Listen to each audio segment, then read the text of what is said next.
How do you feel about the Occupy DC movement? How do you I'm not quite sure how to answer that. I mean, it's very legitimate. What first for people comes to your mind when you think about Occupy DC? Tents.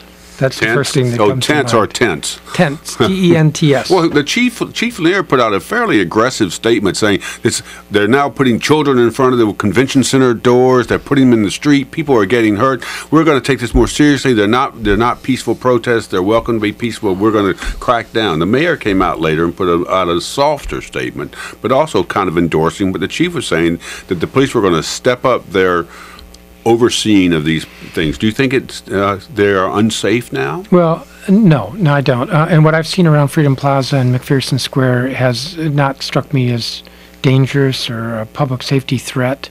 Something happened at the convention center last Friday night. Unquestionably, there were a lot of protesters.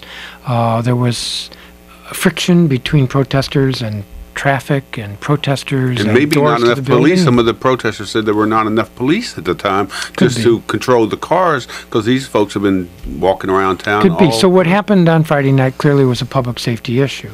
But in terms of the protests in general, what I've seen has been peaceful, and it's expressing an opinion, which is an American right to express opinions, and it's a political opinion, and it's that the government, the national government, is failing the citizens. In Oakland, in Atlanta, and other places, I think St. Louis, several places, the police have come down, or elected leaders have come down fairly hard, and so we've got to clear out these places. They're unsafe, they're unsanitary, they are being misused. Here, when the 4-day permit was up, the Park Service said, you can stay, and all the tension kind of went out of the group staying, at least at Freedom Plaza. Correct, and we have a lot more experience in Washington with these kinds of demonstrations.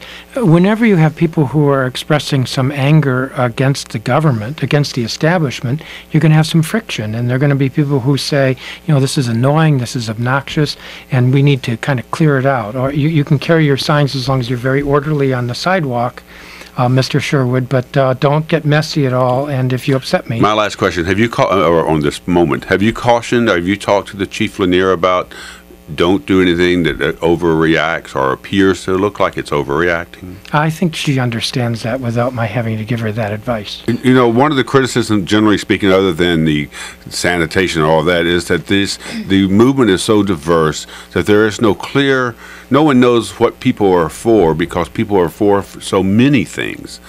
In your own view, representing yourself, can you characterize what you think Occupy DC, I always forget the name of the other group at McPherson Square, and then across the country, what is it that you want to see and to achieve, and why you've been here since October 1st or 2nd?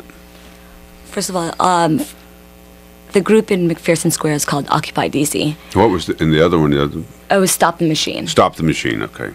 So we've been occupying since October 1st. Stop the Machine started October 6th.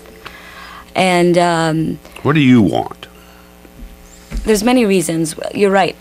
There's a lot of frustration in McPherson Square. People have many concerns. But I think the big picture here is corporate greed, corporate accountability. And then from that, there's a lot of issues that stem from that. There's unemployment, our unfair healthcare system. There's our education system. There's the gap in quality, economic inequality. There's a lot of things that go on from all of that. For me personally, it's the healthcare issue and it's the unemployment.